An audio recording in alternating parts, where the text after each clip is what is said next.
welcome back to another week of Public Domain Book Club Hour, where we will be picking up where we left off in Sherlock Holmes' A Study in Scarlet. I did not have a chance to prepare content warnings for what we are likely to cover this week. Apologies on that. This is very much the do it bad and fix it in post arc of my picking fuzz off the camera. Great. I also just found out that they're getting rid of Twitch Studio because apparently no one uses Twitch Studio because it is the baby beginner mode streaming. Hi, hello, and welcome to Public Domain Book Club Hour week 2. I am going to be replacing my streaming software with something. OBS if I'm brave. I know that it looked friendly is like a terrible criterion for choosing a software of any kind in almost any context, but it looked friendly. It looked friendly and OBS scares me. Oh, yeah, I finally put the red back in my hair, just on the undercut part. Yeah, I sometimes have the red and I sometimes do not, depending on whether or not it is. So, with it being short and dyeing it is kind of a pain in the ass. Okay, Twitch Studio looks friendly. Streamlabs also looks friendly. And I know they're meant to look friendly because they're like baby mode program idiot proofed for dummies, but I did mention the part where I accidentally hit a mute button on my computer and then spent 10 minutes yelling into a neutered microphone. Sometimes I do in fact need idiot-proofed baby mode for dummies because I'm not a real technician. I just have absorbed enough information to, like, kind of hurgle my way through some stuff sometimes. But that also means I choose computer software based on which one looks friendly, which I know is, not always it.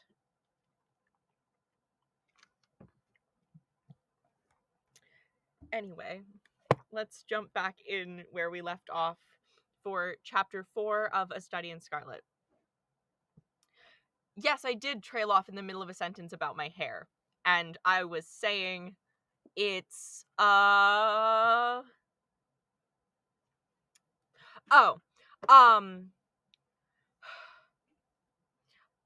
do so much bullshit to my hair. Sometimes it's red, sometimes it's not. Just because with having it dyed colors and also short means it has to be redone, like, constantly.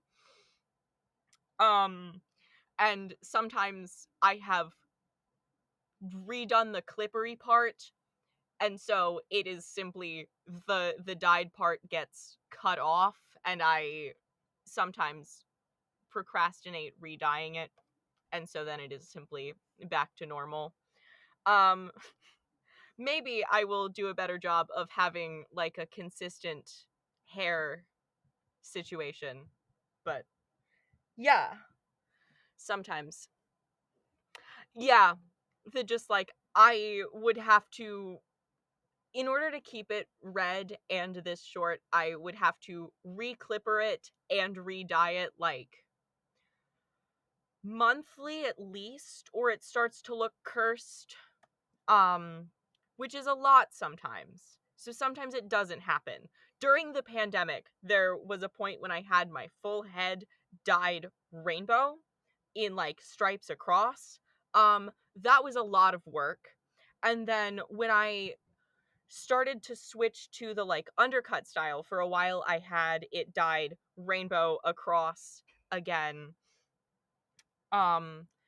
But that was still like a pain in the ass to do the upkeep for, because it required constant touch-ups of 6 colors all right next to each other without them bleeding into each other, and that's just not practical. um so I stopped doing that, and this is technically lower maintenance in the fact that it doesn't need to be like touched up as much as it just needs to be completely shaved off and redone constantly, which is a lot and sometimes doesn't happen. So, maybe I will keep on top of that, but if it mysteriously goes away, that doesn't mean I decided I hated it and didn't want to do it anymore. That means I didn't want to do it today. Um, yeah. Reading time.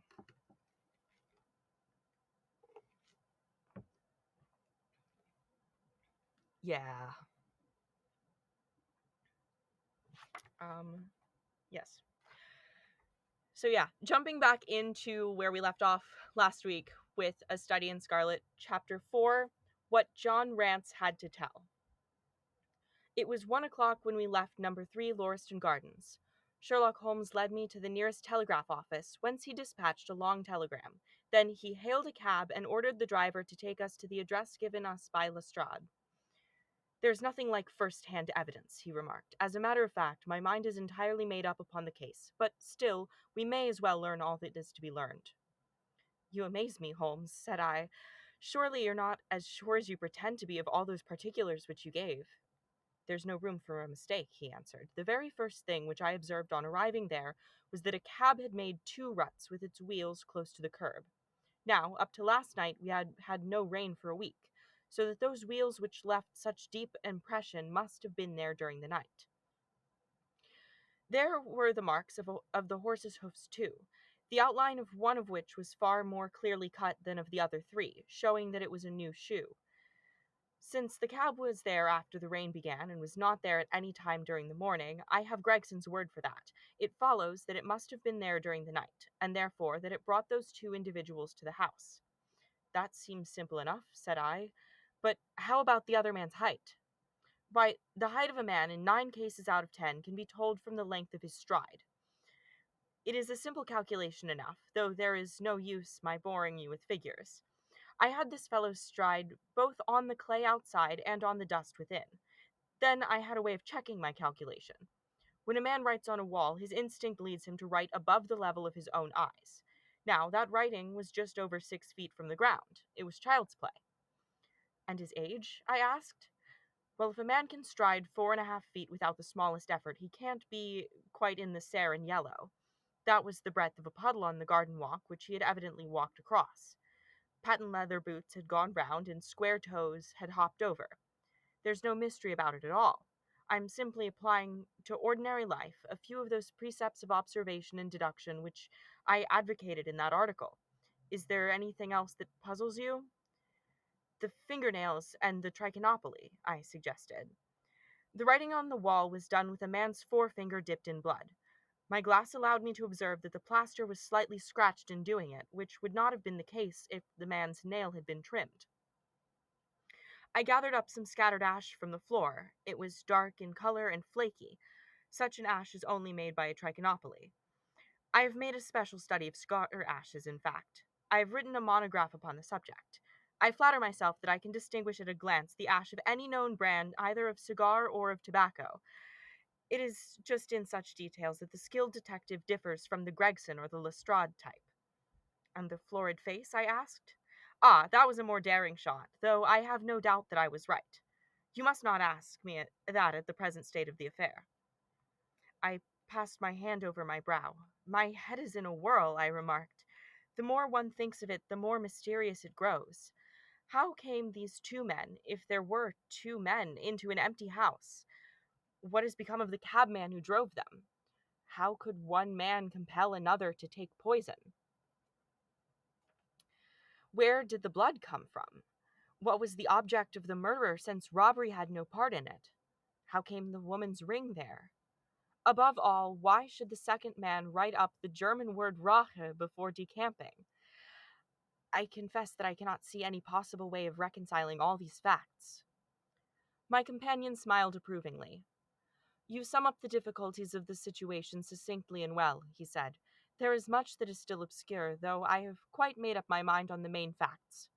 As to poor Lestrade's discovery, it was simply a blind intended to put the police upon a wrong track by suggesting socialism and secret societies. It was not done by a German. The A, if you noticed, was printed somewhat after the German fashion. Now, a real German invariably prints in the Latin character, so that we may safely say that this was not written by one, but a clumsy imitator who overdid his part. It was simply a ruse to divert inquiry to the wrong channel. I'm not going to tell you much more of the case, Doctor. You know, a conjurer gets no credit when once he has explained his trick, and if I show you too much of my method of working, you will come to the conclusion that I am a very ordinary individual after all. I shall never do that, I answered. You have brought detection as near an exact science as it ever will be brought in this world. My companion flushed up with pleasure at my words, and the earnest way in which I uttered them. I had already observed that he was sensitive to flattery on the score of his art, as any girl could be of her beauty. I'll tell you one other thing, he said. Patent Leathers and Square Toes came in the same cab, and they walked down the pathway together as friendly as possible.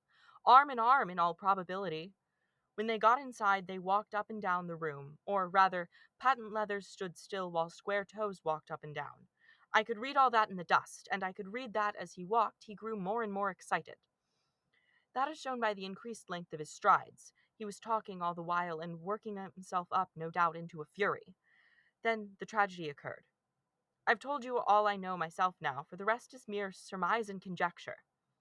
We have a good working basis, however, on which to start. We must hurry up, for I want to go to Hale's concert to hear Norman Neruda this afternoon. The conversation had occurred while our cab had been threading its way through a long succession of dingy streets and dreary byways. In the dingiest and dreariest of them, our driver suddenly came to a stand.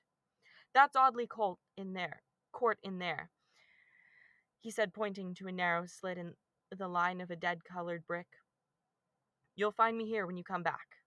Audley Court was not an attractive locality. The narrow passage led us to a quadrangle paved with flags and lined with sordid dwellings. We picked our way among groups of dirty children and through lines of discolored linen until we came to number 46, the door of which was decorated with a small slip of brass on which the name Rance was engraved. On inquiry, we found that the constable was in bed, and we were shown to a little front parlor to await his coming. He appeared presently, looking a little irritable at being disturbed from his slumber. I made my report at the office, he said. Holmes took a half-sovereign from his pocket and played with it pensively. We thought that we should like to hear it from your own lips, he said. I shall be most happy to tell you anything I can, the constable answered, with his eyes upon the little golden disc. Just let us hear it all in your own way as it occurred. Rance sat down on the horsehair sofa and knitted his brows as though determined not to omit anything in his narrative. I'll tell it you from the beginning, he said. My time is from 10 at night to 6 in the morning. At 11 there was a fight at the White Hart, but bar that, all was quiet enough on the beat. At 1 o'clock it began to rain, and I met Harry Murcher, him who has the Holland Grove beat, and we stood together at the corner of Henrietta Street a-talkin'. Presently, maybe about 2 or a little after, I thought I would take a look round and see all that was right down on the Brixton Road.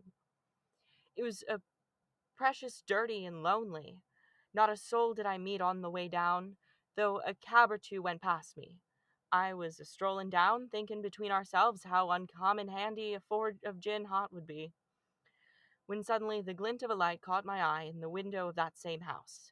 Now, I knew that them 2 houses in Lauriston Gardens was empty on account of him that owns them won't have the drains seen to, though the very last tenant what lived in one of them died of typhoid fever. I was knocked all in a heap, therefore, at seeing a light in the window, and I suspected something was wrong. When I got to the door, you stopped, and then walked back to the garden gate. My companion interrupted. What did you do that for? Rance gave a violent jump and stared at Sherlock Holmes with the utmost amazement upon his features. "Why, that's true, sir," he said, "though how you come to know it, heaven only knows. You see, when I got up to the door, it was so still and so lonesome that I thought I'd be none the worse for someone with me. I ain't afeard of anything on the side of the grave, but I thought that maybe it was him that died of the typhoid inspecting the drains what killed him. The thought gave me a kind of turn, and I walked back to the gate to see if I could see Murcher's lantern, but there was no sign of him nor anyone else. There was no one in the street. Not a living soul, sir, nor much as a dog. Then I pulled myself together and went back and pushed the door open. All was quiet inside, so I went into the room where the light was a-burning. There was a candle flickering on the mantelpiece, a red wax one, and by its light I saw— Yes, I know all that you saw. You walked around the room several times, and you knelt down by the body, and then you walked through and tried the kitchen door, and then— John Rance sprang to his feet with a frightened face and suspicion in his eyes. "Where was you hid to see all that?" he cried. "It seems to me you knows a deal more than you should." Holmes laughed and threw his card across the table to the constable. "Don't go arresting me for the murder," he said. "I am one of the hounds and not the wolf. Mr. Gregson or Mr. Lestrade will answer for that. Go on, though. What did you do next?" Rance resumed his seat, without, however, losing his mystified expression. "I went back to the gate and sounded my whistle. That brought Murcher and two more to the spot." "Was the street empty, then?" "Well, it was as far as anybody that could be of any good goes." "What do you mean?" The constable's features broadened into a grin. "I've seen many a drunk chap in my time," he said, "but never anyone so cryin' drunk as that cove. He was at the gate when I came out, a-leanin' up again the railings, singin' at the pitch of his lungs about Columbine's new-fangled banner or some such stuff. He couldn't stand, far less help." "What sort of a man was he?" asked Sherlock Holmes. John Rance appeared to be somewhat irritated at this digression. "He was an uncommon drunk sort of man," he said. "He'd have found himself at the station if we hadn't been so took up." "His face, his dress, didn't you notice them?" Holmes broke in impatiently. "I should think I did notice them, seeing that I had to prop him up, me and Murcher between us. He was a long chap with a red face, the lower part muffled round—" "That will do," cried Holmes. "What became of him?" "We'd enough to do without looking after him," the policeman said in an aggrieved voice. "I'll wager he found his way home all right." "How was he dressed?" "A brown overcoat." "Had he a whip in his hand?" "A whip? No." "He must have left it behind," muttered my companion.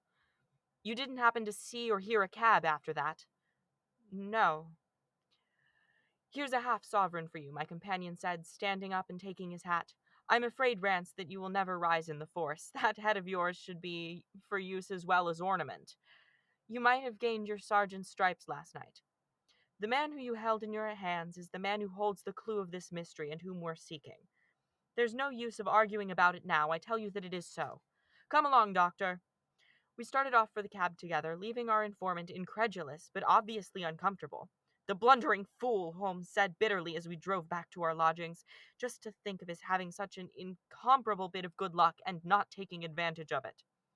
"I'm rather in the dark still. It is true that the description of this man tallies with your idea of the second party in the mystery. But why should he come back to the house after leaving it? That's not the way of criminals."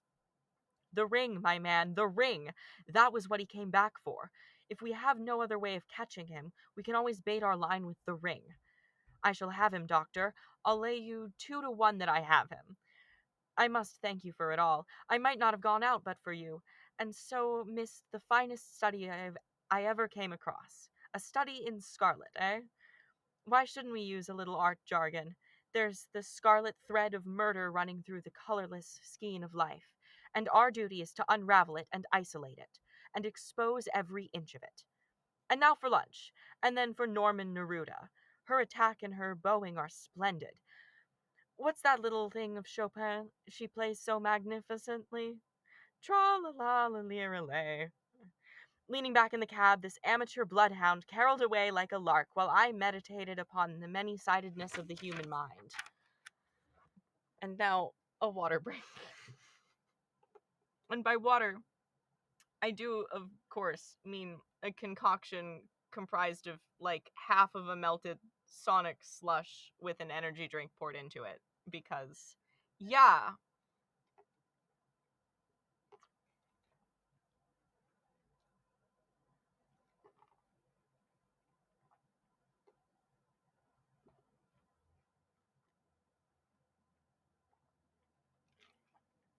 Okay. Um, I'm not particularly familiar with the brand. Um, it is called Ghost, and it's blue flavored. Because, yeah, not sponsored, obviously. Um, yeah. So I I now live in a zone where I have to frequent friendly independent grocery stores, which sometimes have absolutely deranged selections of things. Like the grocery store near my home, it's that or like two varieties of Red Bull are the only energy drinks they have. Um it, the stocking selections of the grocery store in my neighborhood are absolutely bonkers. Like I'm getting used to it, but yeah, it was Ghost in blue or Red Bull regular sugar free or cranberry, I think, and I was just like I don't like Red Bull. So I decided to try the Ghost one because it was the only other option that they carried. Which is wild because they have like the weird flavors of Gatorade in two different places. Um they also have diet cream soda. So it's just like whoever makes the stocking decisions for this store is incomprehensible as a person, but to be fair, I am probably also incomprehensible as a person, so like fair enough. But also, when I had left the house exactly half an hour before the store closes, and was just like, okay, I am running to the store. I need one thing, and it is caffeine. And yeah, store decisions are a mystery, but especially when you get into like things that are not, well, it is a I think it's a chain. It's yeah, it has to be. But like it is a smaller chain than like in most places, so they get to make the real weird decisions. And yeah, blue concoction is Trader Joe's discontinuing the good shit is truly, truly awful. They had I think it was probably around Christmas time because that makes sense. They had the best toffee covered pretzels ever. Like I am in general just a slut for pretzels. Um and toffee. But they got rid of the toffee pretzels. Oh no. Microwavable orange chicken. That sounds like it would be good. I mean like I've gotten used to putting the fake orange chicken into the air fryer and not grabbing the air fryer by the heating element when it's time to clean it. Um I only did that once. I did burn off a section of my fingerprints, but they grew back. Don't clean air fryers by grabbing it by the heating element. The part where you put the food in, don't put your hand in there to go pick it up. Again, hey, yeah, vibes. Well, okay, so don't touch things while they're hot is several steps of caution farther than I'm realistically going to get. Um I I no longer have to remind myself not to grab shit out of the toaster oven with my bare hands because we don't have a toaster oven, we have an air fryer. Um so it's just the first time I tried to clean the air fryer, I was just like, I'm just going to grab it and pick it up like this by grabbing it directly by the heating element. Don't do that. That's bad for your flesh. Ideally not metal. But sometimes sometimes the don't touch that, it's hot instinct just isn't in there fast enough.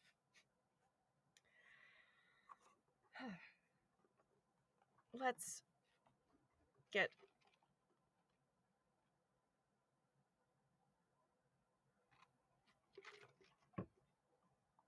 okay.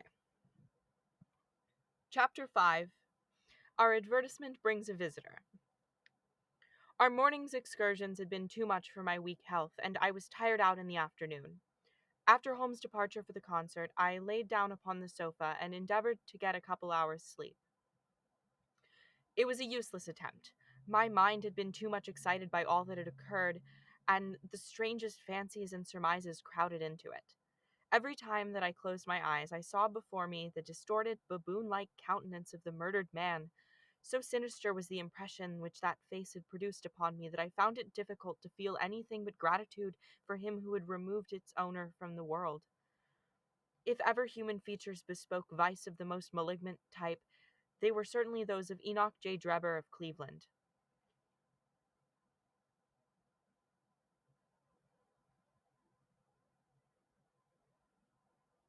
So there's this concept in physics called specific heat, where some materials will absorb a lot more heat per volume than other materials, so when you touch them,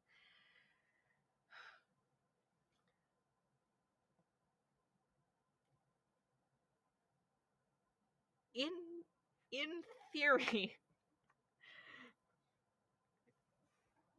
in theory, I am aware of the there's not a rest to that sentence. So when you touch, yeah, when you touch the conductive things, it's more likely to burn you than the other shit. But also, sometimes I grab hot metal before thinking. Um, there's not a rest of the sentence. Keep reading. That's fair. Still, I recognize that justice must be done, and that the depravity of the victim was no condonement in the eyes of the law. The more I thought of it, the more extraordinary did my companion's hypothesis that the man had been poisoned appear. I remembered how he had sniffed his lips, and had no doubt that he had detected something which had given rise to the idea. Then again, if not poison, what had caused the man's death, since there was neither wound nor marks of strangulation? But on the other hand, whose blood was that which lay so thickly upon the floor? There were no signs of a struggle, nor had the victim any weapon with which he might have wounded an antagonist. As long as all these questions were unsolved, I felt that sleep would be no easy matter, either for Holmes or myself. His quiet, self-confident manner convinced me that he had already formed a theory which explained all the facts, though what it was I could not for an instant conjecture. He was very late in returning, so late that I knew the concert could not have detained him all the time. Dinner was on the table before he appeared. "It was magnificent," he said as he took his seat. "Do you remember what Darwin says about music? He claims that the power of producing and appreciating it existed among the human race long before the power of speech was arrived at. Perhaps that is why we are so subtly influenced by it. There are vague memories in our souls and of those misty centuries when the world was in its childhood." "That's a rather broad idea," I remarked. "One's ideas must be as broad as nature if they are to interpret nature," he answered. "What's the matter? You're not looking quite yourself. This Brixton Road affair has upset you?" "To tell the truth, it has," I said. "I ought to be more case-hardened after my Afghan experiences. I saw my own comrades hacked to pieces at my wand without losing my nerve." "I can understand. There's a mystery about this which stimulates the imagination. Where there is no imagination, there is no horror. Have you seen the evening paper? No. It gives a fairly good account of the affair. It does not mention the fact that when the man was raised up, a woman's wedding ring fell upon the floor. It's just as well it does not. Why? Look at this advertisement, he answered. I had one sent to every paper this morning immediately after the affair. He threw the paper across to me, and I glanced at the place indicated. It was the first announcement in the found column. In Brixton Road this morning, it ran, a plain gold wedding ring found in the roadway between the White Hart Tavern and Holland Grove. Apply Dr. Watson, 221B Baker Street, between 8 and 9 this evening. I recently found out that saying the hundreds place in place name numbers is apparently deranged. um Per example, apparently no one says 221B in this context. Maybe not in this specific context. I, of course, was informed that apparently no one does this as a result of saying my building number in hundreds place, second place, digit place. Yes. We found this ring on the ground. If you want it back, please come murder my best friend, Dr. Watson. That too. But apparently saying building numbers as 221 is apparently a thing no one does and makes me look like an insane person. Not that I need help with that. I usually can manage looking like an insane person all on my very own without saying numbers stupid. Excuse my using your name, he said. If I used my own, some of these dunderheads would recognize it and want to meddle in the affair. That is all right, I answered, but supposing anyone applies, I have no ring. Oh, yes, you have, said he, handing me one.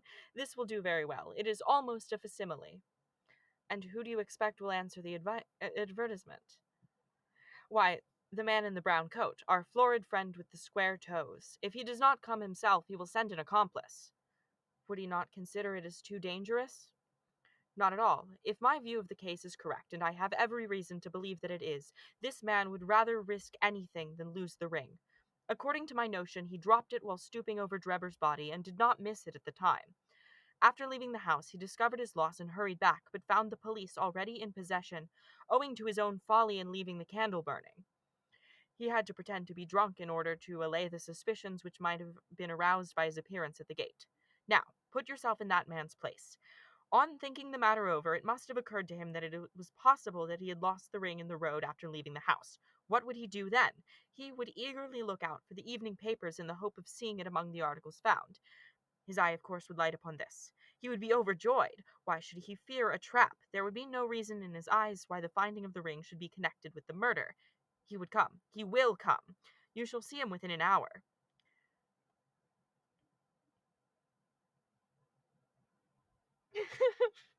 Hopefully. And then, I asked, oh, you can leave me to deal with him then. Have you any arms? I have my old service revolver and a few cartridges. You had better clean and load it. He will be a desperate man, and though I shall take him unawares, it is as well to be ready for anything. I went to my bedroom and followed his advice. When I returned with the pistol, the table had been cleared, and Holmes was engaged in his favorite occupation of scraping upon his violin. The plot thickens, he said as I entered. I have just had an answer to my American telegram. My view of the case is the correct one. And that is? I asked eagerly. My fiddle would be the better for new strings, he remarked. Put your pistol in your pocket. When the fellow comes, speak to him in an ordinary way. Leave the rest to me. Don't frighten him by looking at him too hard. It is 8 o'clock now, I said, glancing at my watch. Yes, he will probably be here in a few minutes. Open the door slightly, that will do. Now, put the key on the inside. Thank you. This is a queer old book I picked up at a stall yesterday. De jure inter gentes. Published in Latin at liege in the lowlands in 1642. Charles' head was still firm on his shoulders when this little brown-backed volume was struck off. Who is the printer? Philippe de Croix, whoever he may have been. On the flyleaf, in very faded ink, is written Ex Libris Guillaume White. I wonder who William White was. Some pragmatical 17th century lawyer, I suppose. His writing has a legal twist about it. Here comes our man, I think. As he spoke, there was a sharp ring at the bell. Sherlock Holmes rose softly and moved his chair in the direction of the door. We heard the servant pass along the hall and the sharp click of the latch as she opened it. Does Dr. Watson live here? Asked a clear but rather harsh voice. We could not hear the servant's reply, but the door closed and someone began to ascend the stairs. The footfall was an uncertain and shuffling one. A look of surprise passed over the face of my companion as he listened to it. It came slowly along the passage, and there was a feeble tap at the door. Come in, I cried. At my summons, instead of the man of violence whom we expected, a very old and wrinkled woman hobbled into the apartment. She appeared to be dazzled by the sudden blaze of light, and after dropping a curtsy, she stood blinking at us with her bleared eyes and fumbling in her pocket with nervous, shaky fingers. I glanced at my companion, and his face had assumed such a disconsolate expression that it was all I could do to keep my countenance. The old crone drew out an evening paper and pointed at our seeming normal while reading numbers, normal to want, possible to achieve. Is it possible to achieve? Is it normal to want?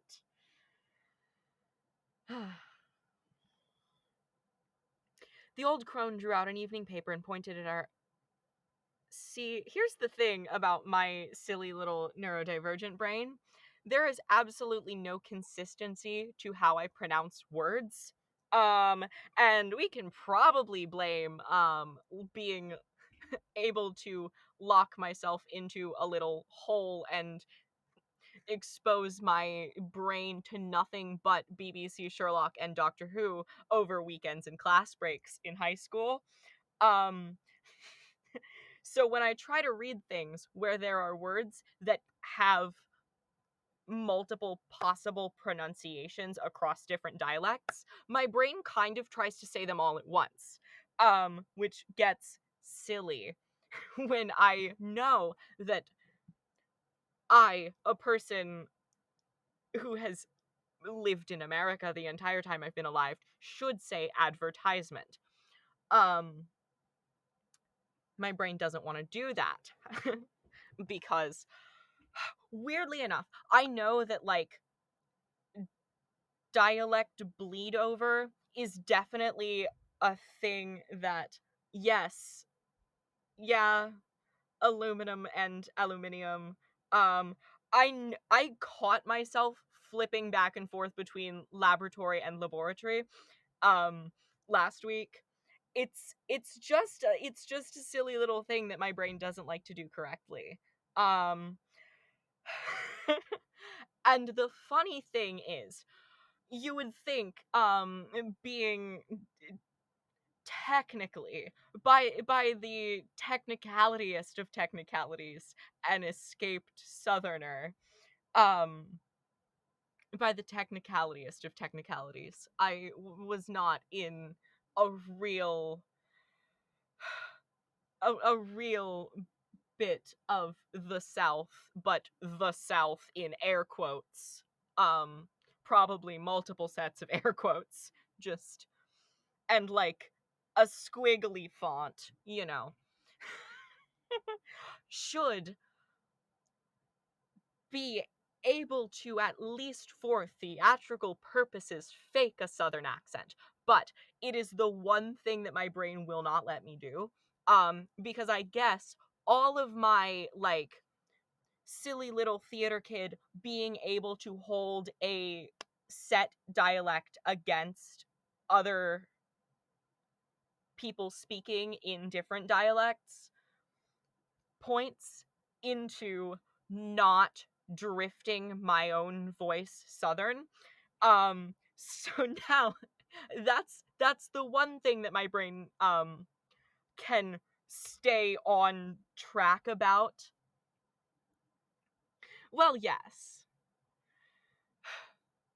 Well, yes.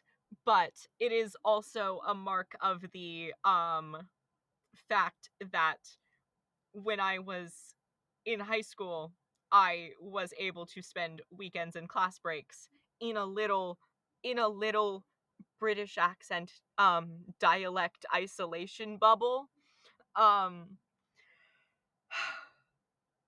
and so the terrible fact about my voice is when I am around even members of my own family who have since moved into the South and picked up the accent about it, like the proper actual rural bit of the South. I'm from Virginia Beach, which is the South in air quotes, but not in any practical real way, and there are too many different accents going on in Virginia Beach for me to have picked up and standardized one of them, which is probably advantageous as a silly little theater kid, but also very silly when I tend to skew towards British pronunciations of things when I am around my own family that have since moved into the proper South and picked up the proper conventional American Southern accent. And then I end up around them. And I know it's about the rhotic R sound that makes this silly little modulation happen, but it's very funny, and it's not funny to me because I have no control over it, and it's silly. So it's one of those like, yes, this seems like it should be a bit, but unfortunately I am stuck like this. Wherever was I?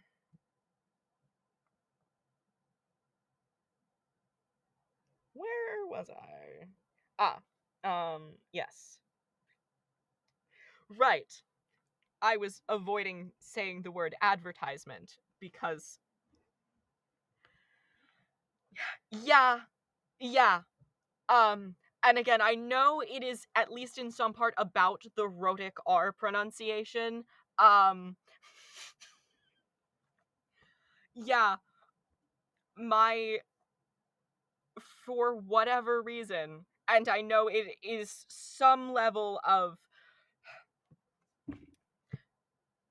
so this is silly little theater kid knowledge.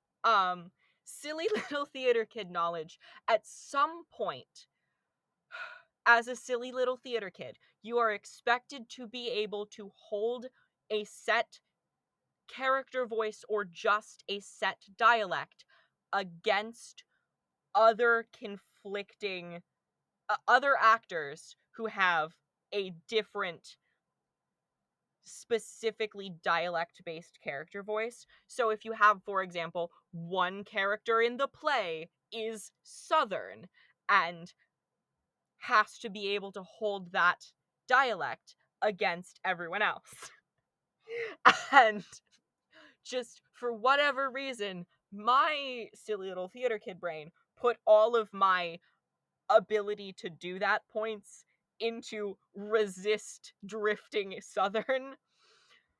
I don't know why, but that has the lasting impact of if I am trying to if I cannot fake a Southern accent to save my life. And if I think about it too hard or am around people who naturally have that accent, skew British. Yes, I was still uh waffling on, avoiding having to say the word advertisement. The old crone drew out an evening paper and pointed at our advertisement. It's this as It's this as has brought me, good gentleman, she said, dropping another curtsy. A gold wedding ring in the Brixton Road. It belongs to my girl Sally, as was married only this time 12 month, which her husband is a steward aboard a union boat. And what he say if he comes home and found her without her ring is more than I can think, he being short enough at the best of times, but more especially when he has the drink. If it please you, she went to the circus last night along with— Is that her ring? I asked. The Lord be thanked, cried the old woman. Sally will be a glad woman this night. That's the ring. And what might your address be? I inquired, taking up a pencil. 13 Duncan Street, Houndsditch. A weary way from here. The Brixton Road does not lie between any circus and Houndsditch, said Sherlock Holmes sharply. The old woman faced round and looked keenly at him from her little red-rimmed eyes. The gentleman asked me for my address, she said. Sally lives in lodgings at 3 Mayfield Place, Peckham. And your name is— My name is Sawyer. Hers is Dennis, which Tom Dennis married her, and a smart, clean lad, too, as long as he's at sea, and no steward in the company more thought of, but went on shore, what with the women and what with liquor shops. Here's your ring, Miss Sawyer, I interrupted, in obedience to a sign from my companion. It clearly belongs to your daughter, and I am glad to be able to restore it to the rightful owner. With many mumbled blessings and protestations of gratitude, the old crone packed it away in her pocket and shuffled off down the stairs. Sherlock Holmes sprang to his feet the moment that she was gone and rushed into his room. He returned in a few seconds, enveloped in an ulster and a cravat. I'll follow her, he said hurriedly. She must be an accomplice, and will lead me to him. Wait up for me. The hall door had hardly slammed behind our visitor before Holmes had descended the stair. Looking through the window, I could see her walking feebly along the other side, while her pursuer dogged her some distance behind. Either this whole theory is incorrect, I thought to myself, or else he will be led now to the heart of the mystery. There was no need for him to ask me to wait up for him, for I felt that sleep was impossible until I heard the result of his adventure. It was close upon 9 when he set out. I had no idea how long he might be, but I sat solidly puffing at my pipe and skipping over the pages of Henry Murger's Vie de Bohème. 10 o'clock passed, and I heard the footsteps of the maid as she pattered off to bed. 11, and the more stately tread of the landlady passed my door, bound for the same destination. It was close upon 12 before I heard the sharp sound of his latchkey. The instant he entered, I saw by his face that he had not been successful. Amusement and chagrin seemed to be struggling for the mastery until the former suddenly carried the day, and he burst into a hearty laugh. I wouldn't have the Scotland Yarders know it for the world, he cried, dropping into his chair. I have chaffed them so much that they would never let me hear the end of it. I can afford to laugh, because I know that I will be even with them in the long run. What is it, then? I asked. Oh, I don't mind telling a story against myself. That creature had gone a little way when she began to limp and show every sign of being footsore. Presently she came to a halt and hailed a four-wheeler which was passing. I managed to be close to her so as to hear the address, but I need not have been so anxious, for she sang it loud enough to be heard the other side of the street. Drive to 13 Duncan Street, Houndsditch, she cried. This begins to look genuine, I thought, and having seen her safely inside, I perched myself behind. That's an art which every detective should be expert at. Well, away we rattled, and we never drew rein until we reached the street in question. I hopped off before we came to the door and strolled down the street in an easy, lounging way. I saw the cab pull up, the driver jumped down, and I saw him open the door of the stand expectantly. Nothing came out, though. When I reached him, he was groping about frantically in the empty cab and giving vent to the finest assorted collection of oaths I ever listened to. There was no sign or trace of his passenger, and I fear that it will be some time before he gets his fare. On inquiring at number 13, we found that the house belonged to a respectable paper-hanger named Keswick, and no one of the name of either Sawyer or Dennis had ever been heard of there. You don't mean to say, I cried in amazement, that tottering, feeble old woman was able to get out of the cab while it was in motion, without either you or the driver seeing her? Old woman be damned, said Sherlock Holmes sharply. We were the old woman to be so taken in. That must have been a young man, and an active one, too, besides being an incomparable actor. The get-up was inimitable. He saw that he was followed, no doubt, and used this means of giving me the slip. It shows that the man we are after is not as lonely as I imagined he was, but has friends who are ready to risk something for him. Now, doctor, you are looking done up. Take my advice and turn in. I was certainly feeling very weary, so that is missing an end quotation mark. Okay. I was certainly feeling very weary, so I obeyed his injunction. I left Holmes seated in front of the smoldering fire, and long into the watches of the night I heard the low, melancholy wailings of his violin, and knew that he was still pondering over the strange problem which he had set himself to unravel. This concludes chapter 5.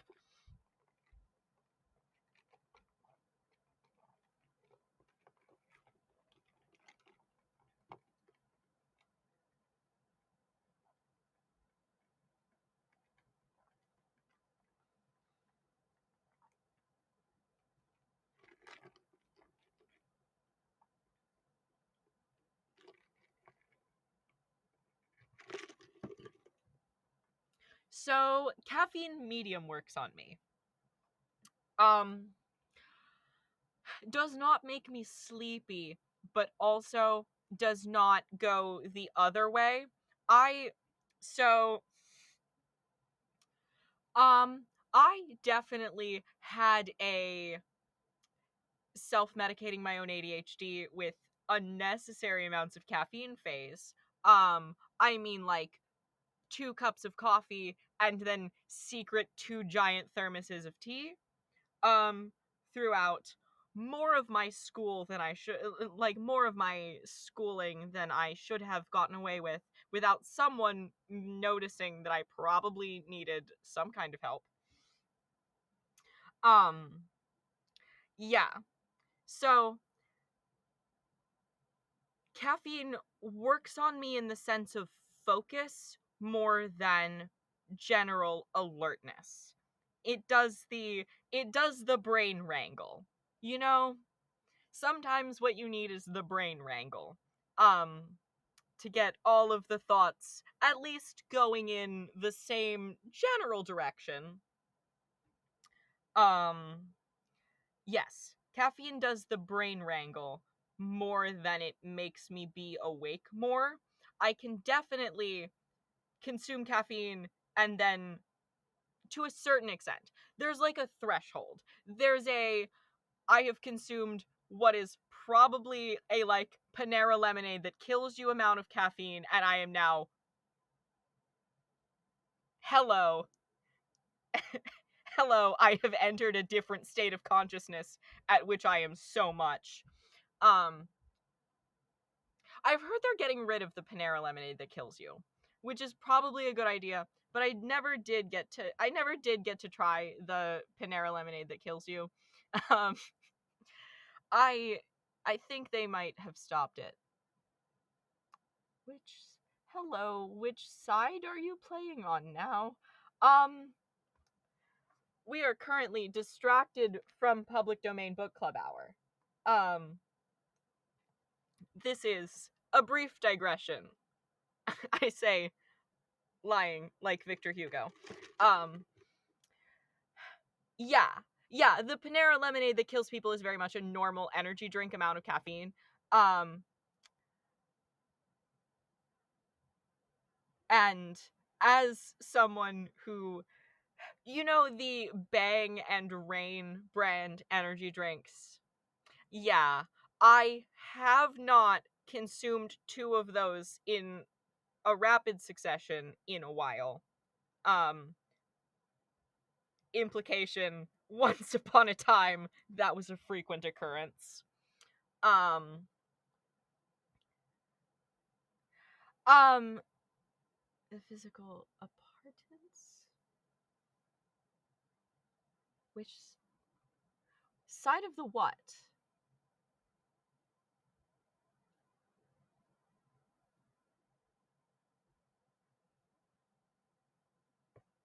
Unclear. Vibes. Um, Team?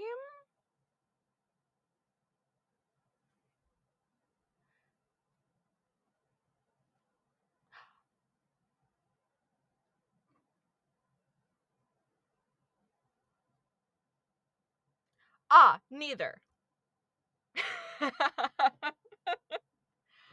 um, yeah.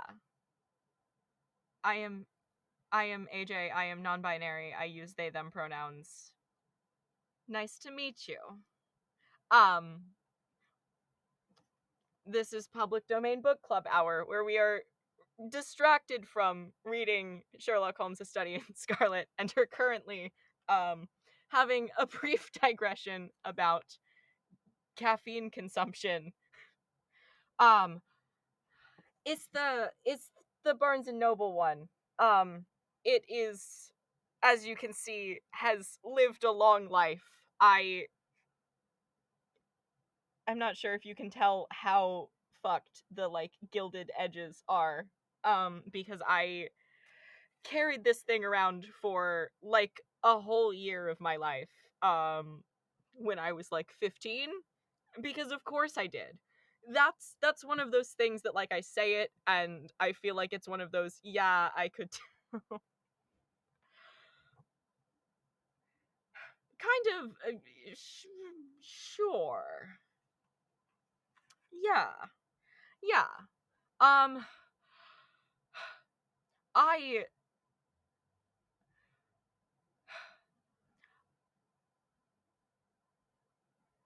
I don't often have to describe my gender. That's a thing that I manage to avoid in most situations by simply claiming the secret third option and sprinting off into the distance before it matters. But yeah, definitely not something I am against talking about, but I don't necessarily know that I have the most concise or helpful answers. Um because I am simply a silly little guy. My gender is here. I am I am here. Um except when I'm not here. Um yeah. Yee. Um re Oh, that's another thing on the topic of being non-binary and consuming too much caffeine. It I don't know which emotion it is I feel about the fact that it's an era of I don't know if it is specifically trans mask people or unexpectedly amount of time. That's fair. Yeah. I just know that for whatever reason, the there is something inextricable from the like aesthetic of our generation of too many energy drinks and being a miscellaneous, yeah, being a miscellaneous of miscellaneous gender that is like I know that as we nostalgically look back on previous generations of queer people and the dramatically smoking a cigarette in an alleyway aesthetic, that is in our generation, for better or worse, replaced with self-medicating your ADHD with ungodly amounts of caffeine.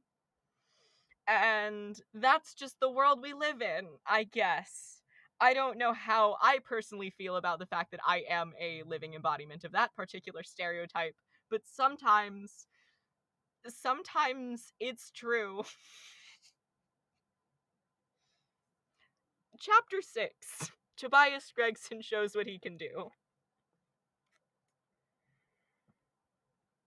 Yeah, everyone born within a couple years of us. All we know is Monster Energy, Thigh Highs, Be Bisexual, Read Fan Fiction, and Lie. That's fair. Tobias Gregson shows what he can do. The papers next day were full of the Brixton mystery, as they termed it. Each had a long account of the affair, and some had leaders upon it in addition. There was some information in them which was new to me. I still retain in my scrapbook some numerous clippings and extracts bearing upon the case. Here is a condensation of a few of them. The Daily Telegraph remarked that in the history of crime there had seldom been a tragedy which presented stranger features. The German name of the victim, the absence of all other motive, and the sinister inscription on the wall all pointed to its perpetration by political refugees and revolutionists. The socialists had many branches in America, and the deceased had no doubt infringed their unwritten laws and been tracked down by them. After alluding airily to the Wehrmacht, Aqua Tofarana, Carber. I hate it when words are split between pages and complicated. Uh, Aqua Tofana, Carberani, the the Marchioness de Briviere, the Darwinian theory, the principles of Malthus, and the Ratcliffe Highway murders. The article concluded by admonishing the government and advocating a closer watch over foreigners in England. The Standard commented upon the fact that lawless outrages of the sort usually occurred under a liberal administration. They arose from the unsettling of the minds of the masses and the consequent weakening of all authority. The deceased was an American gentleman who had been residing for some weeks in the metropolis. He had stayed at the boarding house of Madame Charpentier in Torquay Terrace, Camberwell. He was accompanied in his travels by his private secretary, Mr. Joseph Stangerson.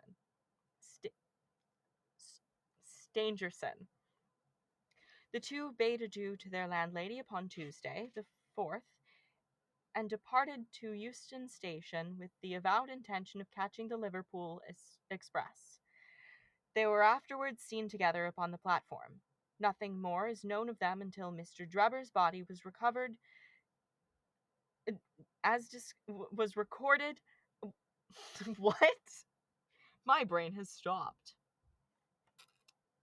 Ah, yes, bad question. Apologies. Meanwhile, I have completely failed to say a sentence out loud.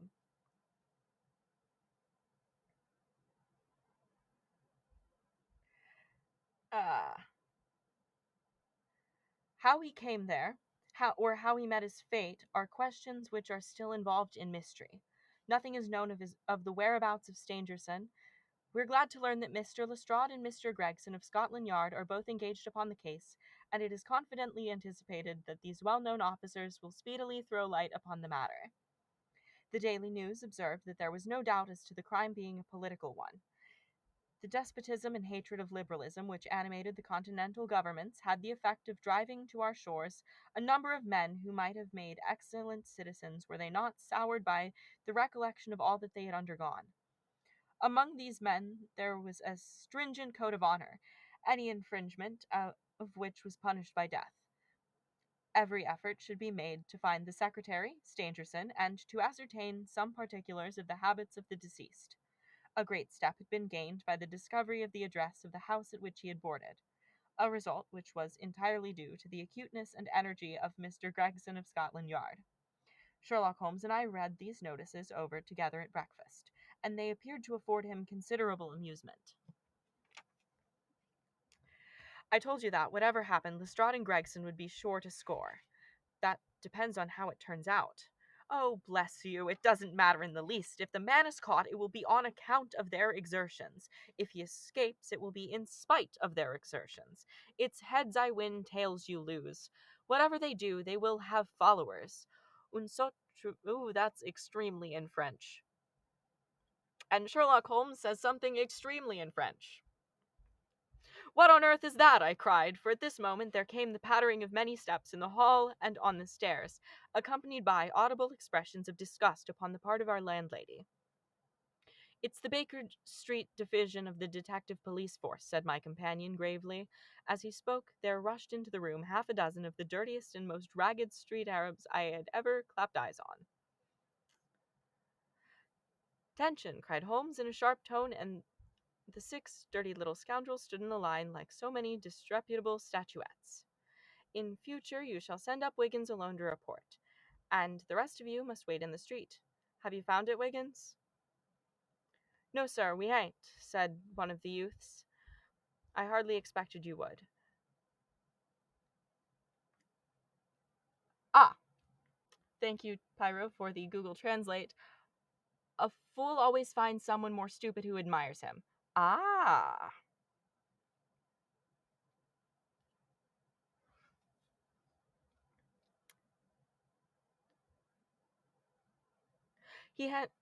I hardly expected you would. You must keep on until you do. Here are your wages." He handed each of them a shilling. "Now off you go and come back with a better report this time." He waved his hand, and they scampered away downstairs like so many rats, and we heard their shrill voices the next moment on the street. There's more work to be got out of those. There's more work to be got out of one of those little beggars than out of a dozen of the force," Holmes remarked. "The mere sight of an official-looking person seals men's lips. These youngsters, however, go everywhere and hear everything. They're as sharp as needles, too. All they want is organization." "Is it on this Brixton case that you're employing them?" I asked. "Yes. There's a point to which I wish to ascertain. It is merely a matter of time. Hullo, we're going to hear some news now with a vengeance. Here's Gregson coming down the road with beatitude written upon every feature of his face. Bound for us, I know. Yes, he's stopping. There he is." There was a violent peal at the bell, and in a few seconds the fair-haired detective came up the stairs, 3 steps at a time, and burst into our sitting room. "My dear fellow," he cried, wringing Holmes' unresponsive hand, "congratulate me. I have made the whole thing clear as day." A shade of anxiety seemed to me to cross my companion's expressive face. "Do you mean that you're on the right track?" he asked. "The right track? Why, sir, we have the man under lock and key." "And his name is Arthur Charpentier, sub-lieutenant in Her Majesty's Navy," cried Gregson pompously, rubbing his fat hands and inflating his chest. Sherlock Holmes gave a sigh of relief and relaxed into a smile. "Take a seat and try one of these cigars," he said. "We are anxious to know how you managed it. Will you have some whiskey and water?" "I don't mind if I do," the detective answered. "The tremendous exertions which I have gone through during the last day or two have worn me out. Not so much bodily exertion, you understand, as the strain upon the mind. You will appreciate that, Mr. Sherlock Holmes, for we are both brain workers." "You do me too much honor," said Holmes gravely. "Let us hear how you arrived at this most gratifying result." The detective seated himself in the armchair and puffed complacently at his cigar. Then, suddenly, he slapped his thigh in a paroxysm of amusement. "The fun of it is," he cried, "that fool Lestrade, who thinks himself so smart, has gone off upon the wrong track altogether. He is after the Secretary Stangerson, who had no more to do with the crime than the babe unborn. I have no doubt that he has caught him by this time." The idea tickled Gregson so much that he laughed until he choked. "And how did you get your clue?" "Ah, I'll tell you all about it, of course, Dr. Watson. This is strictly between ourselves. The first difficulty with which we had to contend with was the finding of this American's antecedents. Some people would have waited until their advertisements were answered, or until parties came forward and volunteered information. That is not Tobias Gregson's way of going to work. You remember the hat beside the dead man?" "Yes," said Holmes. "By John Underwood and Sons, 129 Camberwell Road." I just did it again. 129. "Come in, officer. Sit down. Here, start day drinking." Yes. Gregson looked quite crestfallen. "I had no idea that you noticed that," he said. "Have you been there?" "No." "Ha!" cried Gregson in a relieved voice. "You should never neglect a chance, however small it may seem." "To a great mind, nothing is little," remarked Holmes sententiously. "Well, I went to Underwood and asked him if he sold a hat of that size and description. He looked over his books and came on it at once. He had sent the hat to a Mr. Drebber regarding at Charpentier's boarding establishment, Torquay Terrace. Thus I got his address." "Smart, very smart," murmured Sherlock Holmes. "Next I called upon Madame Charpentier," continued the detective. "I found her very pale and distressed. Her daughter was in the room, too. An uncommonly fine girl she is, too. She was looking red about the eyes, and her lips trembled as I spoke to her. That didn't escape my notice. I began to smell a rat. You know the feeling, Mr. Sherlock Holmes, when you come upon the right scent, a kind of thrill in your nerves. Have you heard of the mysterious death of your late boarder, Mr. Enoch J. Drebber of Cleveland? I asked. The mother nodded. She didn't seem able to get out a word. The daughter burst into tears. I felt more than ever that these people knew something of the matter. At what o'clock did Mr. Drebber leave your house for the train? I asked. At 8 o'clock, she said, gulping in her throat to keep down her agitation.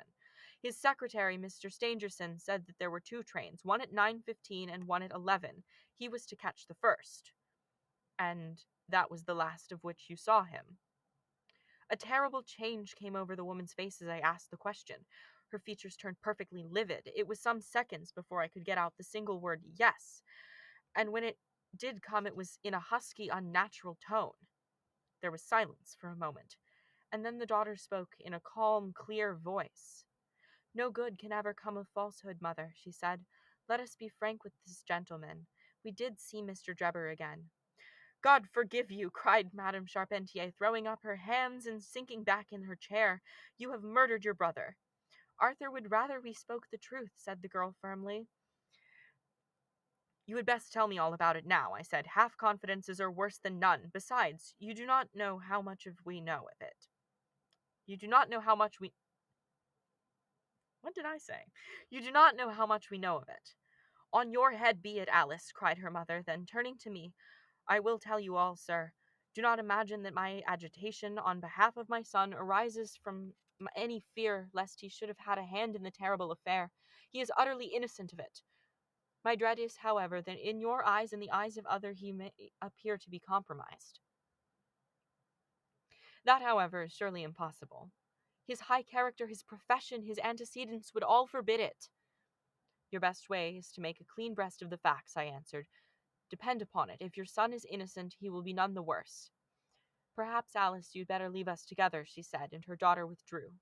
"Now, sir," she continued, "I had no intention of telling you all this, but since my poor daughter has disclosed it, I have no alternative. Having once decided to speak, I will tell you all without omitting any particular." "It is your wisest course," said I. "Mr. Drebber has been with us nearly 3 weeks. He and his secretary, Mr. Stangerson, had been traveling on the continent. I noticed a Copenhagen label upon each of their trunks showing that that had been their last stopping place. Stangerson was a quiet, reserved man, but his employer, I'm sorry to say, was far otherwise. He was coarse in his habits and brutish in his ways. The very night of his arrival he became very much the worse for drink, and indeed after 12 o'clock in the day he could hardly ever be said to be sober. His manners toward the maid-servants were disgustingly free and familiar. Worst of all, he speedily assumed the same attitude towards my daughter, Alice, and spoke to her more than once in a way which, fortunately, she is too innocent to understand. On one occasion he actually seized her in his arms and embraced her, an outrage which caused his own secretary to reproach him for his unmanly conduct." "But why did you stand all this?" I asked. "I suppose that you can get rid of your boarders when you wish." Madame Charpentier blushed at my pertinent question. "Would to God that I had given him notice on the very day that he came," she said, "but it was a sore temptation. They were paying £1 a day each, £14 a week, and this is the slack season. I am a widow, and my boy in the Navy has cost me much. I grudged to lose the money. I acted for the best. This last was too much, however, and I gave him notice to leave on account of it. That was the reason of his going." "Well?" My heart grew light when I saw him drive away. My son is on leave just now, but I did not tell him anything of all this, for his temper is violent, and he is passionately fond of his sister. When I closed the door behind them, a load seemed to be lifted from my mind. Alas, in less than an hour there was a ring at the bell, and I learned that Mr. Drebber had returned. He was much excited, and evidently the worse for drink. He forced his way into the room where I was sitting with my daughter, and made some incoherent remark about having missed his train. He then turned to Alice, and before my very face proposed to her that she should fly with him. "You are of age," he said, "and there's no law to stop you. I have money enough and to spare. Never mind the old girl here, but come along with me now straight away. You shall live like a princess." Poor Alice was so frightened that she shrunk away from him, but he caught her by the wrist and endeavored to draw her towards the door. I screamed. At that point, my son Arthur came into the room. What happened then, I do not know. I heard oaths and the confused sounds of a scuffle. I was too terrified to raise my head. When I did look up, I saw Arthur standing in the doorway laughing, with a stick in his hand. I don't think that fine fellow will trouble us again, he said. I will just go after him and see what he does with himself. With those words, he took his hat and started off down the street. The next morning, we heard of Mr. Drebber's mysterious death. This statement came from Miss Charpentier's lips with many gasps and pauses. At times she spoke so low I could hardly catch the words. I made shorthand notes of all that she said, however, so there would be no possibility of a mistake. It's quite exciting, said Sherlock Holmes with a yawn. What happened next? When Miss Charpentier paused, the detective continued, I saw that the whole case hung upon one point. Fixing her with my eye in a way which I always found effective with women, I asked her at what hour her son returned. I do not know, she answered. Not know. No, he has a latchkey and let himself in. After you went to bed. Yes. When did you go to bed? About 11? So your son was gone at least 2 hours. Yes. Possibly 4 or 5? Yes. What was he doing during that time? I do not know, she answered, turning white to her very lips. Of course, after that there was nothing more to be done. I found out where Lieutenant Charpentier was, took 2 officers with me, and arrested him. When I touched him on the shoulder and warned him to come quietly with us, he answered us, bold as brass. I suppose you're arresting me for being concerned in the death of that scoundrel Drebber, he said. We had said nothing to him about it, so that his alluding to it had a most suspicious aspect. Very, said Holmes. He still carried the heavy stick with which the mother described him as having with him when he followed Drebber. It was a stout oak cudgel. What is your theory, then? Well, my theory is that he followed Drebber as far as Brixton Road. When there, a fresh altercation arose between them, in the course of which Drebber received a blow from the stick, in the pit of the stomach, perhaps, which killed him without leaving any mark. The night was so wet that no one was about, so Charpentier dropped the body of his victim into the empty house. As to the candle and the blood and the writing on the wall and the ring, they may all be so many tricks to throw the police onto the wrong scent. Well done, said Holmes in an encouraging voice. Really, Gregson, you are getting along. We shall make something of you yet. I flatter myself that I have managed it rather neatly, the detective answered, proudly. The young man volunteered a statement, in which he said that after following Drebber for some time, the latter perceived him and took a cab in order to get away from him. On his way home, he met an old shipmate and took a long walk with him. On being asked where the old shipmate lived, he was unable to give any satisfactory reply. I think the whole case fits together uncommonly well. What amuses me is to think of Lestrade, who had started off upon the wrong scent. I'm afraid he won't make much of it. Why, by Jove, here's the very man himself. It was indeed Lestrade, who had ascended the stairs while we were talking, and now entered the room. The assurance and jauntiness which generally marked his demeanor and dress were, however, wanting. His face was disturbed and troubled, while his clothes were disarranged and untidy. He had evidently come with the intention of consulting with Sherlock Holmes, for on perceiving his colleague, he appeared to be embarrassed and put out. He stood in the center of the room, fumbling nervously with his hat and uncertain what to do. This is a most extraordinary case, he said at last. A most incomprehensible affair. Ah, you find it so, Mr. Lestrade, cried Gregson triumphantly. I thought you would come to that conclusion. Have you managed to find the secretary, Mr. Joseph Stangerson? The secretary, Mr. Joseph Stangerson, said Lestrade gravely, was murdered at Halliday's private hotel about 6 o'clock this morning. And this is the point at which I count the amount of pages in the next chapter before continuing. Okay. So, chapter 7 is the end of part 1, so I feel like we gotta...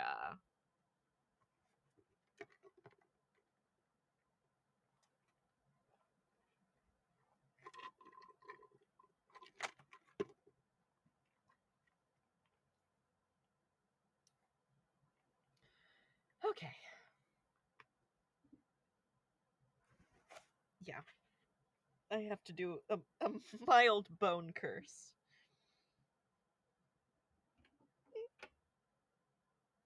Okay. I have been holding a book the size of my head at a terrible angle for an hour, which is probably like the least efficient way of doing this, but chapter 7. We gotta. It's the last one of part 1. Chapter 7. Light in the Darkness. The intelligence with which Lestrade greeted us was so momentous and so unexpected that we were all three fairly dumbfounded. Gregson sprang out of his chair and upset the remainder of his whiskey and water. I stared in silence at Sherlock Holmes, whose lips were compressed and his brows drawn down over his eyes. Stangerson, too, he muttered. The plot thickens. It was quite thick enough before, grumbled Lestrade, taking a chair. I seem to have dropped into a sort of council of war. Are you sure of this piece of intelligence? Stammered Gregson. I have just come from his room, said Lestrade. I was the first to discover what had occurred. We've been hearing Gregson's view of the matter, Holmes observed. Would you mind letting us know what you've seen and done? I have no objection, Lestrade answered, seating himself. I freely confess that I was of the opinion that Stangerson was concerned in the death of Drebber. This fresh development has shown me that I was completely mistaken. Full of the one idea, I set myself to find out what had become of the secretary. They had been seen together at Euston Station about 8:30 on the evening of the 3rd. At 2 in the morning, Drebber had been found in the Brixton Road. The question which confronted me was to find out how Stangerson had been employed between 8:30 and the time of the crime, and what had become of him afterwards. I telegraphed to Liverpool, giving a description of the man and warning them to keep a watch on the American boats.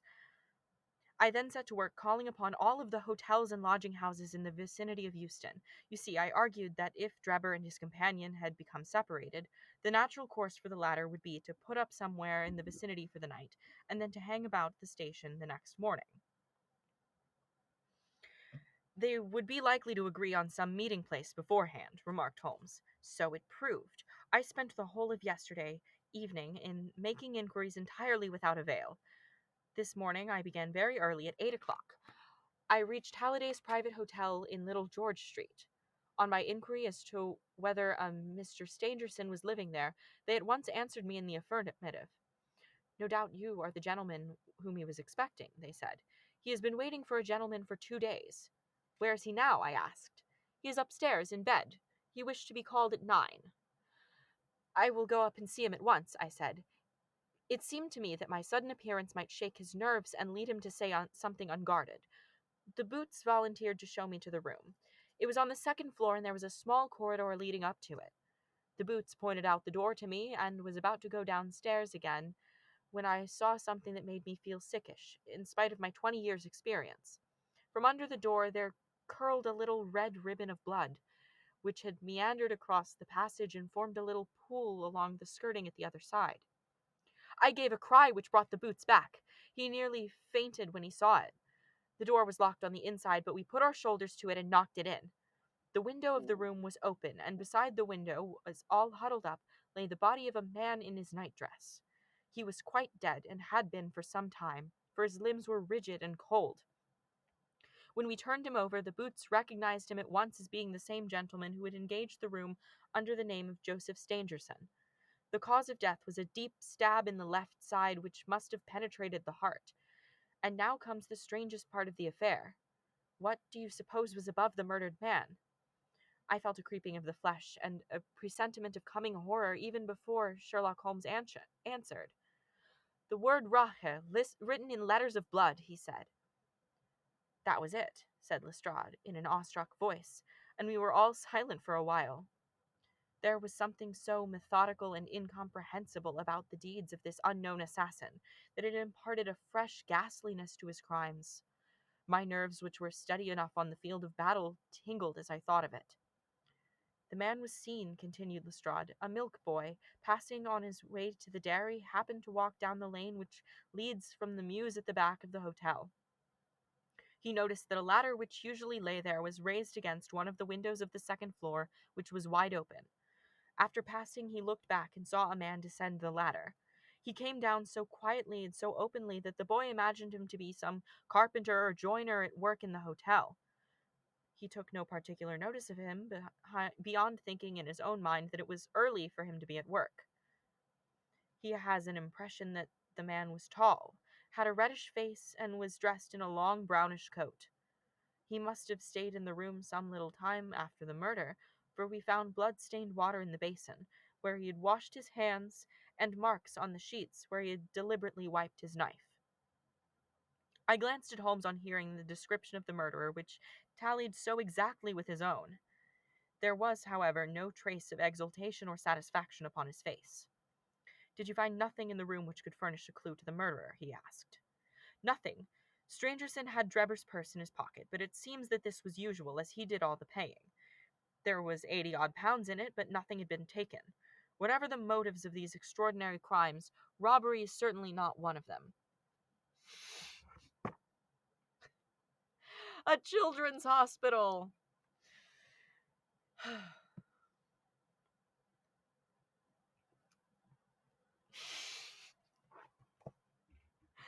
There are so many little things that make absolutely no sense to anyone who is not spent ungodly amounts of time in whatever sort of crucible Tumblr.com, the app and website, is.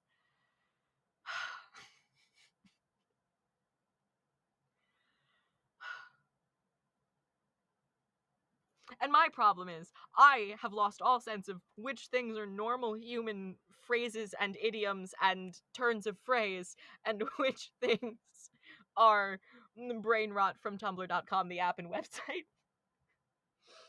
Which, like, I know what is a common saying, but a weird little in-joke that has somehow survived multiple generations. But also, I had to explain to one of my normal human coworkers the concept of uh slime tutorials in the musical theater fandom.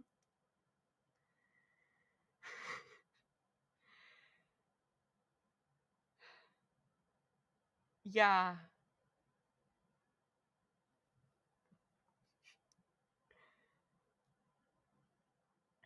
Um, Whatever the motive of these extraordinary crimes, robbery is certainly not one of them. Oh, slime tutorials. So it is illegal to record live theater, particularly Broadway, but other theaters are also, yes, potentially. So it is illegal to record live theater in many venues, particularly with Broadway, but this happens in other places. People do it anyway. It is one of the staples of how there is a musical theater fandom that spans the entire, like, that spans places where people don't have access to, like, go see shows in person. Yes. Yes, exactly. Um because it came about from knowing if they put it on YouTube as anything that makes direct specific sense as a title, like, you can't type the words wicked bootleg into a YouTube title. That's gonna get taken down. um Now, I meant to pull up a, yes, the meme is giving them progressively more incoherent titles. I believe that the ridiculous slime tutorial title era as a joke died out a little bit. However, um I want to guess, like, 2015 to the start of the pandemic was absolutely an era of, oh, what were the good ones.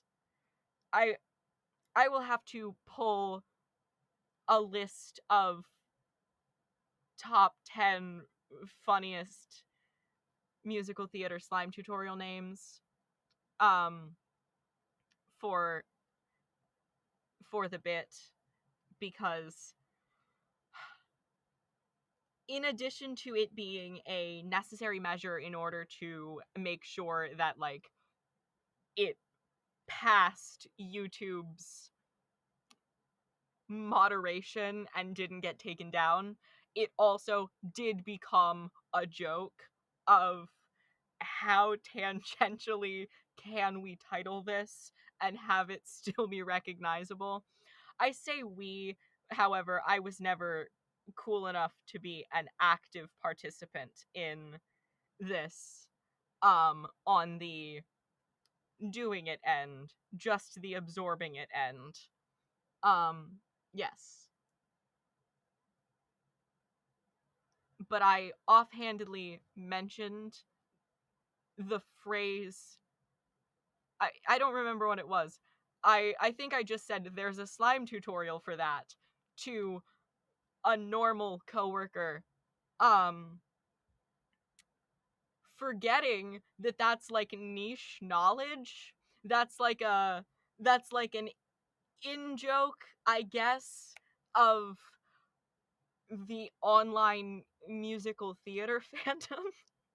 Yeah, the just like in reference to oh, I don't remember what show I was talking about, but something that closed fucking forever ago, um that I had been describing to this coworker. Um and then I just said the phrase, there's a slime tutorial for that, assuming it was going to make sense. And I was just like, no, AJ, the thing you've just said is in fact only a word in this context to a very, very niche subset of people on the internet. I definitely have done that with other things. Um, this is not a one-off thing, but that is the most, that's the example that I thought of quickly. I will probably have more stories because I can't avoid doing that all the time.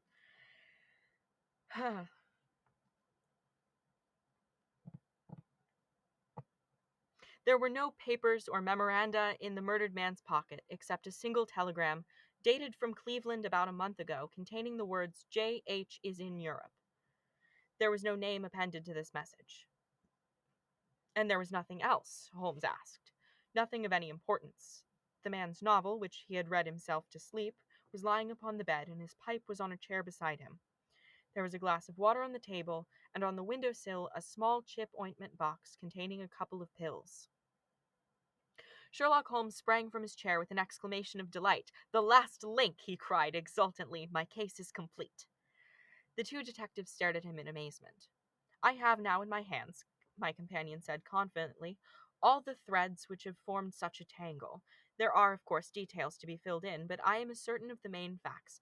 From the time that Drebber parted from Stangerson. I always want to say Strangerson. I always want to say Strangerson, but it is in fact Stangerson. I have called this man Strangerson, Stangerton, Strangerton, probably about 4 other things that scan like his name, but dear God, I, I,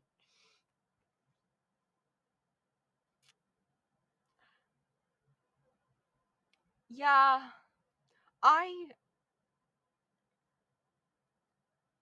would try to avoid saying words and or phrases that, um, out myself as a creature of the internet. Except that's all of them. That's all of the phrases. All of the phrases that are in my brain um are probably from tumblr.com, the app and website. Uh haven't had I haven't had a coworker specifically call me out on my internet presence. Um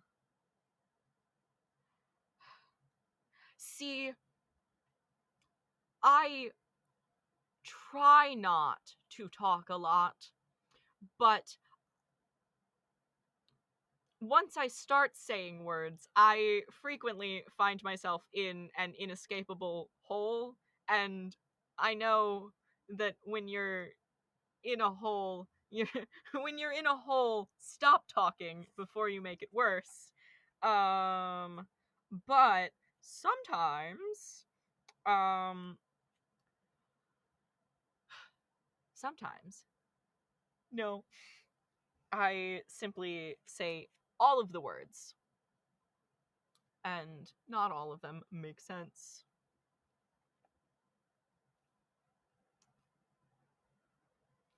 That's fair. I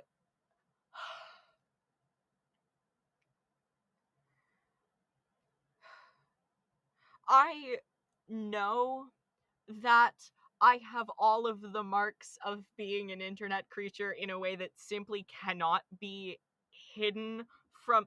It's like, I don't know how to describe this because I'm not a like legitimate sociologist. So I'm sure there are like terms from smarter, wiser people who have studied this intentionally as to what exactly has led to and resulted from the degree to which it's not doxing. Doxing is the wrong word. It's because yeah, the degree to which within fandom spaces it is so possible to derive very, very specific details about a person from the bubble they've come out of on the internet. It's like someone dropped the word vacillate in a sentence, and I had to. Ah, yes, exactly. Someone dropped the word vacillate in a sentence, and there was this moment of, oh, that is not a word that has survived in modern contexts except for Homestuck. So you have just you have just one revealed a fact about yourself, and two, caught me recognizing it visibly in my eyes. Yeah. Um and as much as I know I visibly look like someone who has exactly. It's the and you were and what were you doing at the Devil's Sacrament vibe of it, which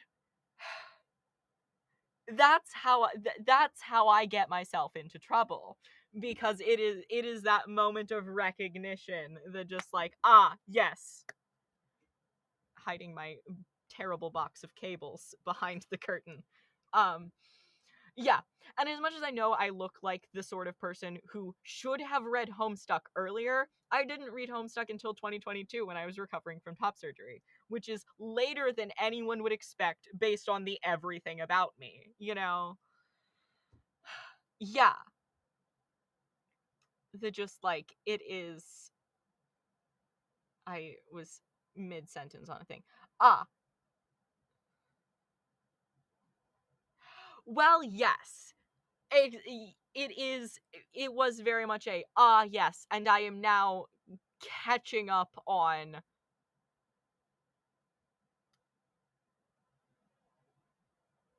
what is archetypally expected of me based on the everything else about me.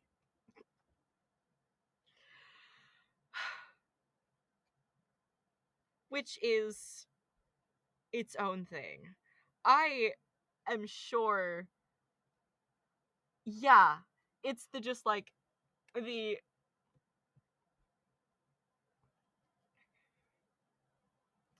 it is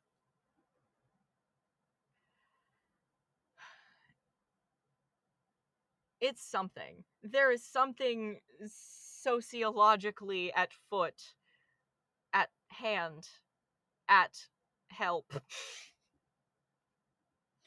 um Something sociologically that will have to be studied about us as a generation, from what having the ability to communicate with people who live all across the world and have, yeah, sociologically afoot. That's what I'm trying to say. We should be studied in a lab. Um Probably post-mortem. Because I don't think anyone's going to fund research into what happened to. Oh, but it is there is definitely something interesting to the fact that we are the first generation that has had such constant and continuous access to communicate with people all over the world, connected by extremely specific things in these online spaces. Because, like, yes, online you can be suddenly talking to a stranger who lives a totally different life, but the connecting thread is, now, if I want to go silly, if I want to go silly little theater kid about it, a story. But that's an essay I was supposed to write that's an essay I was supposed to write years ago on the nature of humanity and storytelling that I obviously never got around to. But connected by very specific things in the case of fandom spaces, especially, that we need to be studied in a lab about, because there's something to that.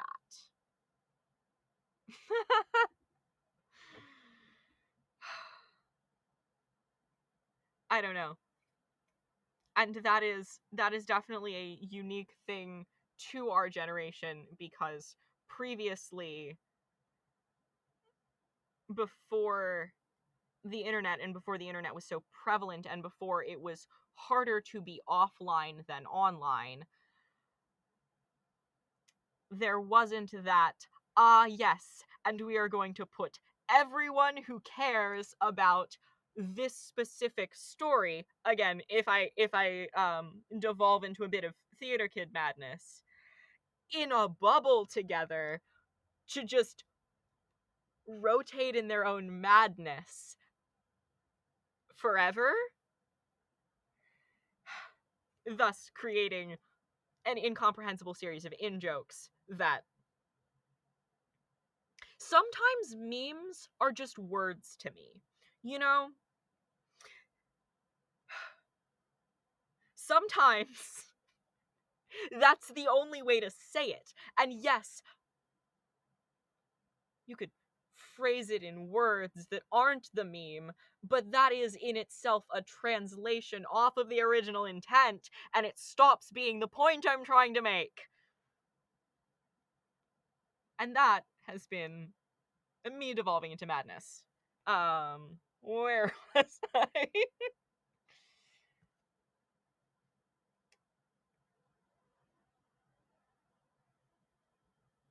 I'm glad you get it, and I'm not just on an incomprehensible tangent.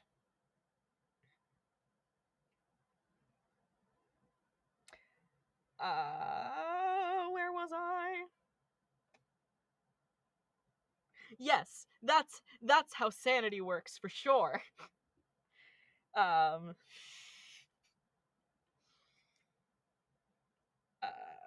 God, where the fuck was I? I have now in my hands, my companion said confidently, all the threads which have formed such a tangle. There are, of course, details to be filled in, but I am as certain of all the main facts. From the time that Drebber parted from Stangerson at the station up to the discovery of the body of the latter, I have seen as if I had seen them with my own eyes. I will give you proof of my knowledge. Could you lay your hand upon those pills? I have them, said Lestrade, producing a small white box. I took them and the purse and the telegram, intending to have them put in a place of safety at the police station. It was the merest chance my taking these pills, for I am bound to say that I do not attach any importance to them. Give them here, said Holmes. Now, doctor, turning to me, are those ordinary pills? They certainly were not. They were of a pearly gray color, small, round, and almost transparent against the light. From their lightness and transparency, I should imagine that they are soluble in water, I remarked. Precisely so, answered Holmes. Now, would you mind going down and fetching that poor little devil of a terrier which has been bad so long, and which the landlady wanted you to content warning for um animal I think, yeah, content warning for animal problems. I did mean to read through this and figure out when that happened, but um I went downstairs and carried the dog upstairs in my arms. Its labored breathing and glazing eye showed that it was not far from its end. Indeed, its snow-white muzzle proclaimed that it had already exceeded the usual term of canine existence. I placed it upon a cushion on the rug. I will now cut one of these pills in two, said Holmes. Drawing his penknife, he suited the action to the word.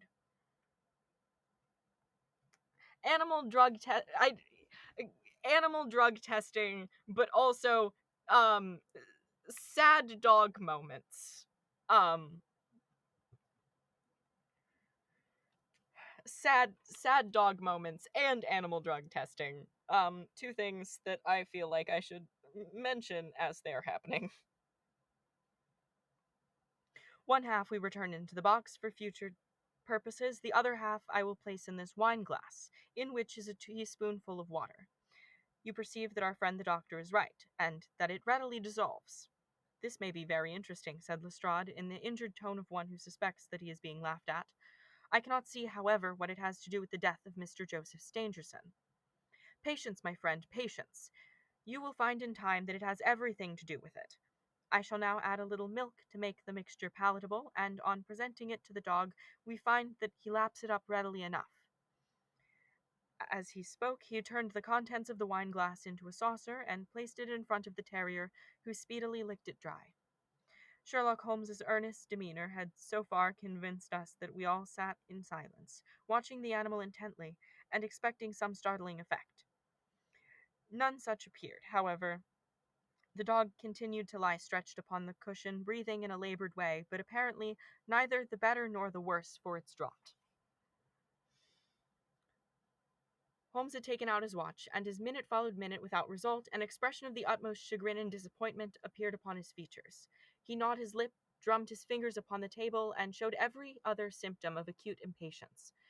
So great was his emotion that I felt sincerely sorry for him, while the two detectives smiled derisively, by no means displeased at this check which he had met. "It can't be coincidence," he cried, at last springing from his chair and pacing wildly up and down the room. "It is impossible that it should be a mere coincidence. The very pills which I suspected in the case of Drebber are actually found after the death of Stangerson. And yet they are inert. What can it mean? Surely my whole chain of reasoning cannot have been false. It's impossible. Yet this wretched dog is none the worse. Ah, I have it! I have it! With a perfect shriek of delight, he rushed to the box, cut the other pill in two, dissolved it, added milk, and presented it to the terrier. The unfortunate creature's tongue seemed hardly to have been moistened to it before it gave a convulsive shiver in every limb, and lay as rigid and lifeless as if it had been struck by lightning. Sherlock Holmes drew a long breath and wiped the perspiration from his forehead. "I should have more faith," he said. "I ought to know by this time that when a fact appears to be opposed to a long train of deductions, it invariably proves to be capable of bearing some other interpretation. Of the 2 pills in that box, one was of the most deadly poison, and the other was entirely harmless. I ought to have known that before I ever saw the box at all." This last statement appeared to be so startling that I could hardly believe that he was in his sober senses. There was the dead dog, however, to prove that his conjecture had been correct. It seemed to me that the mists in my own mind were gradually clearing away, and I began to have a dim, vague perception of the truth. "All this seems strange to you," continued Holmes, "because you failed at the beginning of the inquiry to grasp the importance of the single real clue which was presented to you. I had the good fortune to seize upon that, and everything which has occurred since then has served to confirm my original supposition, and, indeed, was the logical sequence of it.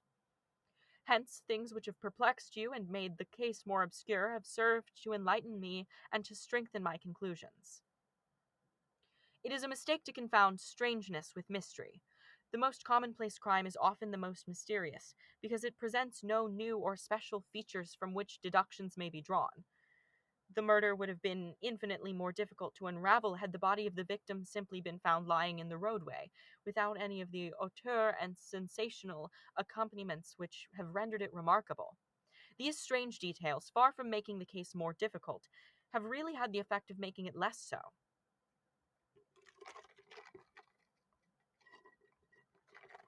Mr. Gregson, who had listened to this address with considerable impatience, could contain himself no longer. "Look here, Mr. Sherlock Holmes," he said, "we are all ready to acknowledge that you are a smart man and that you have your own methods of working. We want something more than mere theory and preaching now, though. It is a case of taking the man. I have made my case out. It seems I was wrong. Young Charpentier could not have been engaged in this second affair. Lestrade went after his man Stangerson, and it appears he was wrong, too. You have thrown out hints here and hints there and seem to know more than we do, but the time has come when we feel we have a right to ask you straight how much do you know of the business. Can you name the man who did it?" "I cannot help feeling that Gregson is right, sir," remarked Lestrade. "We have both tried and we have both failed.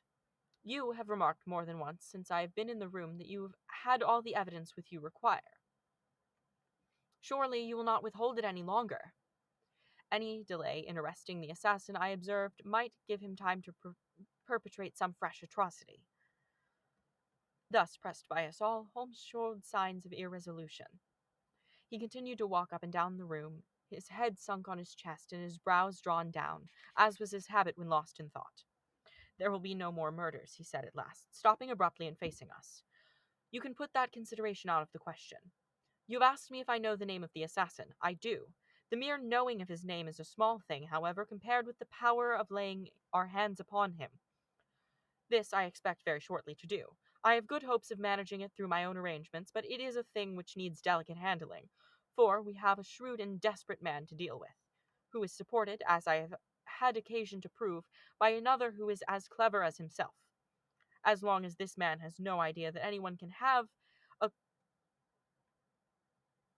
clue, there is some chance of securing him, but if he had the slightest suspicion, he would change his name and vanish in an instant among the 4,000,000 inhabitants of this great city. Without meaning to hurt either of your feelings, I am bound to say that I consider these men to be more than a match for the official force, and that is why I have not asked your assistance. If I fail, I shall, of course, incur all the blame due to this omission. But that I am prepared for. At present I am ready to promise that the instant I can communicate with you without endangering my own combinations, I shall do so." Gregson and Lestrade seemed to be far from satisfied by this assurance, or by the depreciating allusion to the detective police. The former had flushed up to the roots of his flaxen hair, while the other's beady eyes glistened with curiosity and resentment. Neither of them had time to speak, however, before there was a tap at the door, and the spokesman of the street Arabs, young Wiggins, introduced his insignificant and unsavory person. Please, sir, he said, touching his forelock, I have the cab downstairs. Good boy, said Holmes blandly. Why don't you introduce this pattern at Scotland Yard? He, he continued, taking a pair of steel handcuffs from a drawer. See how beautifully the spring works? They fasten in an instant. The old pattern is good enough, remarked Lestrade, if we can only find the man to put them on. Very good, said Holmes, smiling. The cabman may as well help me with my boxes. Just ask him to step up, Wiggins. I was surprised to find my companion speaking as though he were about to set out on a journey, since he had not said anything to me about it. There was a small portmanteau in the room, and this he pulled out and began to strap. He was busily engaged at it when the cabman entered the room. Just give me a help with this buckle, cabman, he said, kneeling over his task and never turning his head. The fellow came forward with a somewhat sullen, defiant air, and put down his hands to assist. At that instant there was a sharp click, the jangling of metal, and Sherlock Holmes sprang to his feet again. Gentlemen, he cried with flashing eyes, let me introduce you to Mr. Jefferson Hope, the murderer of Enoch Drebber and of Joseph Stangerson. The whole thing occurred in a moment, so quickly that I had no time to realize it. The vivid recollection of that instant, of Holmes's triumphant expression, and of the ring of his voice, of the cabman's dazed, savage face as he glared at the glittering handcuffs, which had appeared as if by magic upon his wrists. For a second or two we might have been a group of statues. Then, with an inarticulate roar of fury, the prisoner wrenched himself free from Holmes's grasp and hurled himself through the window. Woodwork and glass gave way before him, but before he got quite through, Gregson, Lestrade, and Holmes sprang upon him like so many staghounds. He was dragged back into the room, and then commenced a terrific conflict. So powerful and so fierce was he that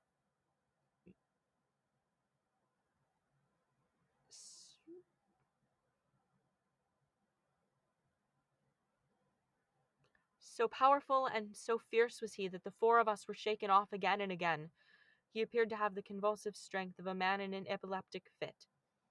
His face and hands were terribly mangled by his passage through the glass, but loss of blood had no effect in diminishing his resistance. It was not until Lestrade succeeded in getting his hand inside his neckcloth and half strangling him that we made him realize that his struggles were of no avail, and even then we felt no security until we had pinioned his feet as well as his hands.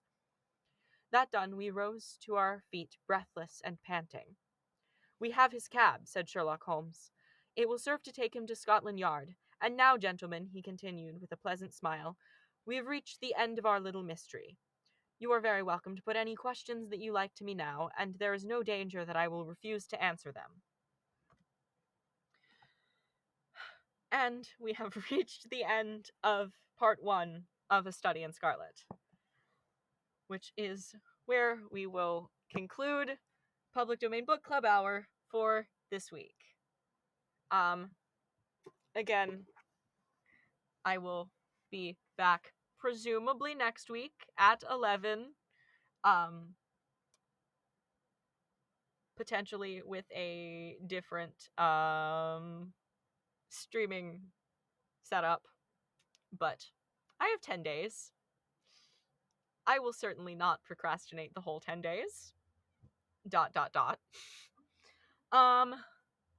Yes. Good night.